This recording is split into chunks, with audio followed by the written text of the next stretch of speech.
What's up, guys? Steven with Discover Power Sports. Over here in the barn, working on the X3s, just doing a couple tidy up things, a few small mods that we need to get done before our trip to Utah here in a couple weeks at the end of June. So anyone going to be in Little Sahara area, just holler at us. We'll be shooting some live footage, going live a few times while we're up there, trying to meet a few people, hang out a little bit. So we'll be in a couple places in Utah. We're gonna do a little mountain riding, some trail riding, and obviously hit the real Little Sahara in Utah. So we've got Bryce's here. I am going to be swapping out a lower door panel on his. He took some battle damage from when we got this thing stuck and buried in Lake Powell. Obviously it's awful over there right now. It's even lower than it was last year. A lot of people are getting stuck. So you get past that first layer of dry mud, it's like chocolate pudding under there. So watch out, heads up, make sure your winch is working or you're out there with a friend. Don't recommend going out where it's dried up at all. Just a bad idea, honestly, unless you're well equipped or you know that lake. So I'm gonna get that swapped out on his where it got dented and scratched up. Going to be putting in a center console, the lower portion, a switch panel that was CNC'd from a buddy of ours. So we're gonna get that done. Got a few things to tweak up on mine, but really these are just some finishing touches on these units before we run them down to Utah. Other than that, we've got a knockout maintenance, which is going to come in another video where we're going to do all the fluids on all these machines, just some pre-trip maintenance, some greasing, things like that. Make sure everyone's aware of what all that looks like for these X3s, and we'll go from there. Stay tuned.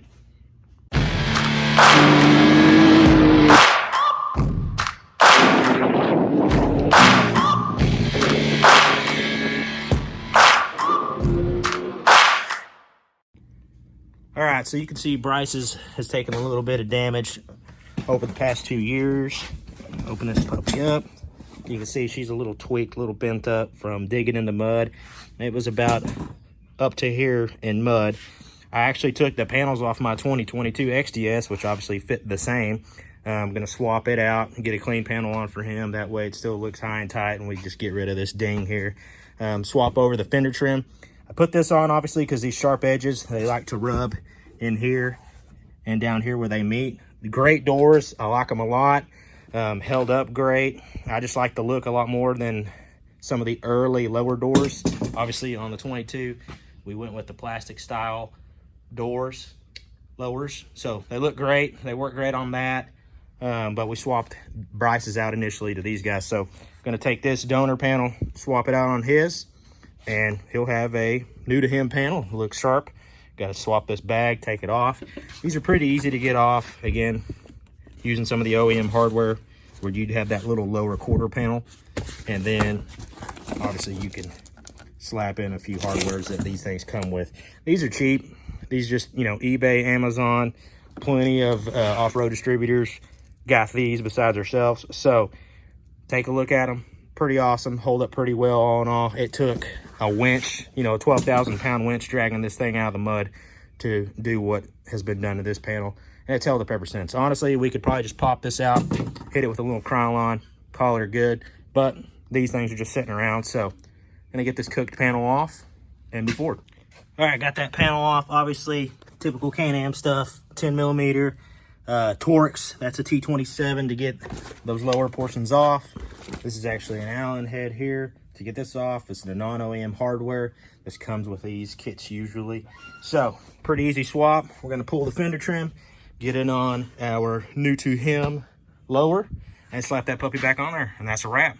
Really easy install on these guys. All right, that's a wrap on that sucker. Got her on there, nice high and tight. Check the door, make sure we're all aligned. It's still a good fit. Boom. Again, that weather stripping, it's kind of like a fender trim for like a trailer. Obviously very handy. There's some rub points usually here, down here, obviously in these corners you can see, and up top, but that really takes the edge off on these. And it's a little bit of protection for the body and anyone rolling in and out of it, but obviously looks great. High and tight, matches the body lines, the bend here, the break in there, pretty good. So nice and sharp. We got her back together. All right, next mod on Bryce's X3 here. Running out of switch space. Got the Corbin Street Legal kit over here. OEM winch switch over here. He's got a fog light switch over here. We've got seat warmers, touch seat warmers. They're great. We've got one switch blade here, and then we've got a USB charger here that's seen better days. We're actually going to swap that out as well. So what I've got is a 4-panel switch plate. This is CNC made. There's powder coated, really inexpensive. All this is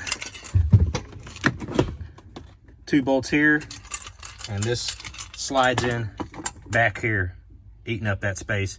We're not going to put any factory radios in here, any comms right now in here, so what he needs is switch availability. I think we'll switch him over eventually to the touch panel tactile switch setup like I have on my 2022. That way he can have this space for comms or whatever he gets in the future. Like I said, he's got a couple harnesses sitting down here that we need to get mounted permanently for the dial dynamics and the chase lights. So I'm gonna knock that out real quick. Again, super easy mod. Just a little guy that we got off the internet, actually off Etsy of all places. A guy that CNCs little knickknacks and stuff for some of these units. So I'm gonna get that knocked out real quick. So again, super easy mod. These two guys, T27, pop those right out, slides right in from the back side. Obviously, we just have these switch plates on here until we get some rocker switches, some Carling switches to swap out these little 3-position rinky-dink round switches. So we'll get some more OEM style looking lights, switches to put in here and get those swapped out. So easy mod, looks good. One other thing we're going to do is enclose this guy. Got a couple panels, side panels that we're going to swap in there for this dead space. All it really does is collect dust. He's got plenty of storage overhead and in the bags. So we're going to cover that in with these side panels that I will show you here in just a minute. Look who decides to join the party. All right, so we got in the plates. These came out of my XDS. Again, I switched to the touch panel, so we're going to use these to eat up the dead space on Bryce's. Got the switch panel in. Obviously, these are pretty easy to set. You're drilling a hole here and a hole here, and these angles obviously match up, so you just want height to match from side to side. Very easy install. Same thing on the other side. You're literally drilling 2 holes here and here with clips, quick and easy to get off in case you got to get back there or add to some wiring. So this actually lets you hide some stuff. So if you're running like a distribution panel or something else, or you want to add a cigarette lighter plug or something into this, you can cut into this. It's very sturdy, very strong. Again, there's a switch plate, so got it all high and tight. Now we just got to swap these out to some switches and we'll be good to go. Got that chase pattern kit, so everything matches, looks sharp. These are cheap little mod. All you've got to do is tap in to your factory harness, and it is usually the white with orange chaser if you want that signal. So I did Scotch lock, obviously not long term, not your best friend, don't recommend, but it got it done for show. I'm actually gonna cut that out and put in a heat shrink connector. That way we're high and tight, water, vibration, anything, we'll be good to go. But pretty sweet look, just a little trick mod, but I dig it. One more small minor mod on mine. I'm gonna put this roof bag on. This is an OEM CanAm roof bag. Had this on my XDS. That sucker just goes right in here in this area. So pretty easy. Just have to pop the roof off a little bit. Get this slapped up in there. Has a little see-through screen in case you want to shove a phone in here through this pocket. So nice little bag. I don't have much storage other than my factory CanAm link system storage case back there and the glove compartment. So I'm gonna put this back in here. That way you can have a few of the essentials for the trip. All right, again, easy peasy little install here. Not really a mod, but it's good to have all the storage you can on one of these when you're doing long trips. Again, you can't really go wrong with the OEM CanAm stuff. It's kind of worth spending the money. A lot of good variants out there, but I bought this for my 2020 when I had it. It worked great, so slapped her back in here, and nice and high and tight, easy to get to nice and quickly, so be good to go. Next thing up on Bryce's 2020, again, we kind of spoke sway bars on the last video.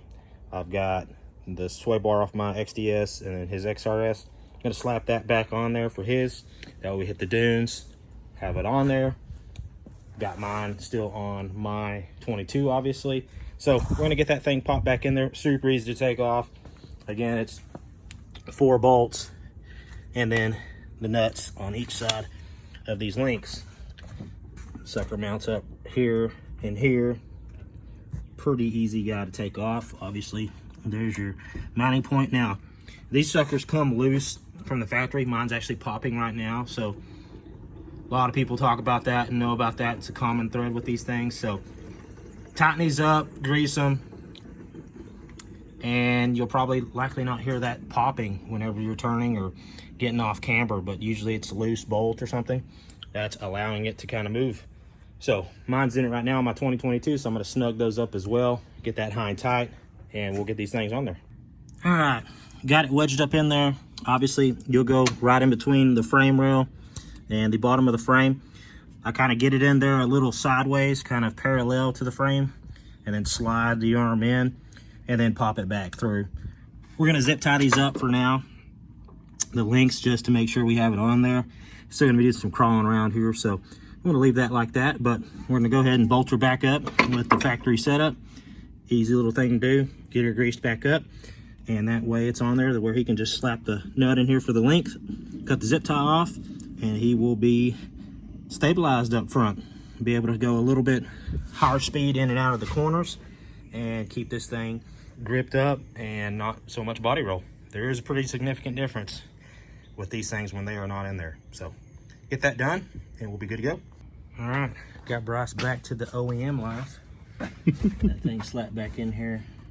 Of course, we're just gonna zip tie her up for the time being. Get the grease points greased again. Torque her down one more time before we hit the trip. That way we don't get that popping. That's really common on these guys. And he will be restabilized. He will be pinning it all the way through the corner this time. Yeah. So, anyways, good guy to have, easy on and off really.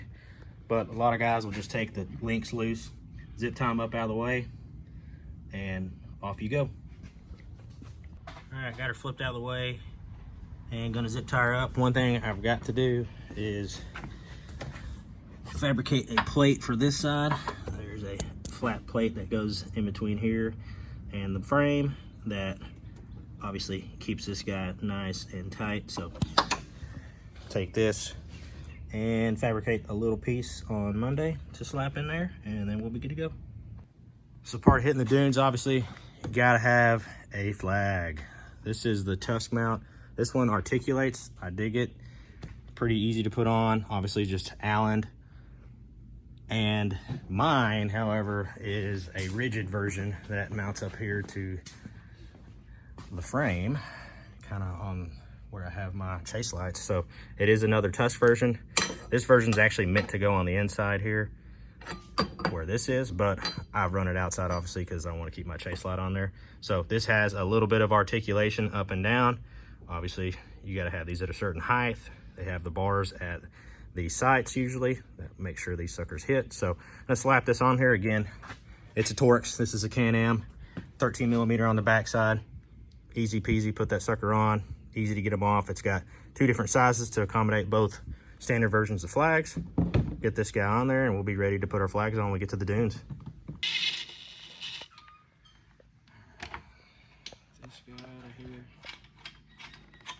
Obviously we're gonna be maxing out our bolt here, but there's just enough thread to get this on tight and hold the light as well.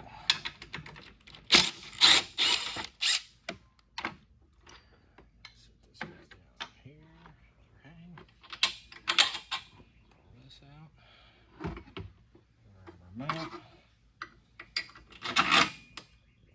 Bolt back through here.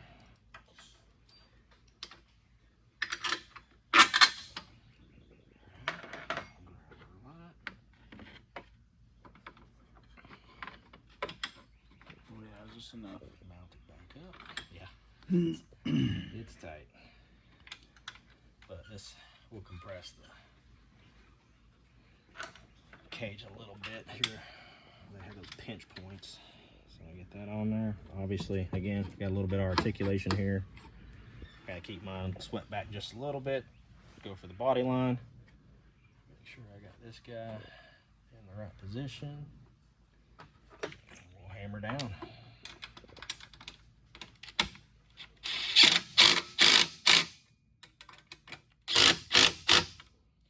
So easy. If you need to adjust the height, obviously you just pop that sucker loose. You can do this actually with the factory CanAm tools that come in your little pouch. Comes with the Torx, comes with the wrench and the socket. So even if you don't have a full toolkit, you'll be able to do that. Most folks don't know every Torx you'll need actually comes with that kit, but it's all hand tools. Obviously, power tools gets the job done, so I recommend using these guys. But anyways, easy to slap on, take off, it'll get through on the dunes.